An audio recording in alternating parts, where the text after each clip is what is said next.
new distributors orientation. Anyway, before I begin, many people ask me why I chose MLM industry to make it a full-time career over my profession as a computer engineer. At first, you have to ask me why. I know you can relate to this. You know, even if you work every day, 8 hours a day, no time off, you cannot hire someone to do the job for you. But guess what? The boss will always make the money. You see, no work, no pay. It's always a linear income. But in MLM, I learned more than 20 years ago. They call it the law of leverage. Or in other words, multiplication of time through others. Leverage means you multiply your time. These are the things that rich people do that poor people don't. And I learned that at the age of 24. That's why I get rich. Someone asked me, if you want to leverage your time, why didn't I go to traditional business? Well, I witnessed at a young age, my grandparents went into construction business. My parents went into bus transportation and restaurants. And guess what? It's capital intensive. And other than that, you need a lot of experience to begin. And of course, there is so much risk. It's too risky. In traditional business, you always need a big capital. What if your neighborhood has a bigger capital, like if you have a sari-sari store, a small store, and then one day Shoe Mart came along in your area. So what happened? Small fish eaten up by a big fish. Nowadays, I have seen many traditional businesses close shop. They cannot cope up with rentals, with competition, and the important thing, innovation. And the worst part is, if you don't innovate, you're going to evaporate. Why? Because here is the trend. You can do business locally, but expand your market globally. Because nowadays, online is the thing. If you don't do that, soon enough, your game is over. But most businesses that went online survived. Now, I'm going to share to you my 24 years experience in this MLM industry. And this is what my presentation is all about. So what's the beauty and potential benefits of being involved in MLM industry? And here's the good news. You can start part-time. I started part-time, and most people that I met who became successful in this marketing business started part-time. And you can start small, a little about $300 to $400 to begin. And here's the encouraging part. Me and my business partners will guide you from how to get started to your success for free. Here are some tips for you to become successful, like my top 20 business partners did on their first 3 months.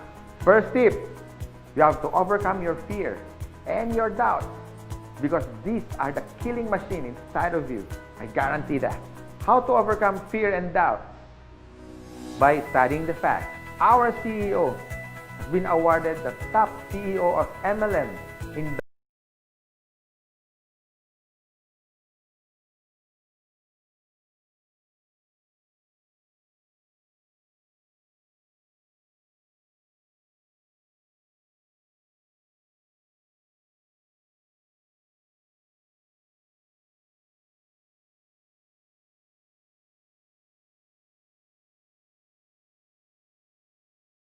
too much, you get paralyzed. So I suggest get involved and take an action.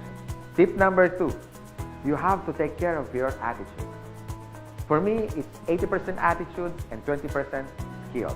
Based on my experience and based on what I witnessed with the top 20 distributors, they have this good learning and listening attitude, or GLLA. You need to listen to your mentor and the professors in this business. You have to humble yourself and learn the basics, because we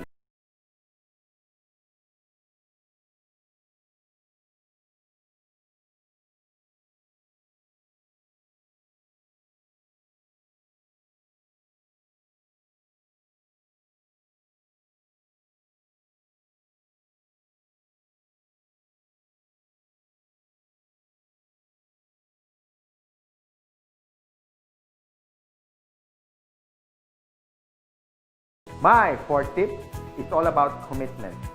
You can try, you can do your best, or you can do whatever it takes. But what's worked for me and even for the top distributors and your mentor as well, they have this whatever it takes commitment. It's a guarantee for success. And my fifth tip, be prepared for discouragement. Some of them are your relatives. Surprisingly, they are your close friends, co-workers. I mean, they're everywhere. But here's my formula that worked for me. Apply the SW3 next. Some will, some won't. So what? Just go to the next. Move on. My sixth tip for you to succeed, always maintain that enthusiasm. Be excited. To get involved, always be enthusiastic with the product, with the company, and to your dreams, because one day they become a reality. And my seventh tip is all about focus. And based on my observation, 90% of distributors who become wealthy beyond their wildest expectations have this focus. You can focus your energy in building your leaders, the leadership skills in you. You can also focus on building relationships. You can focus on money management, and the bottom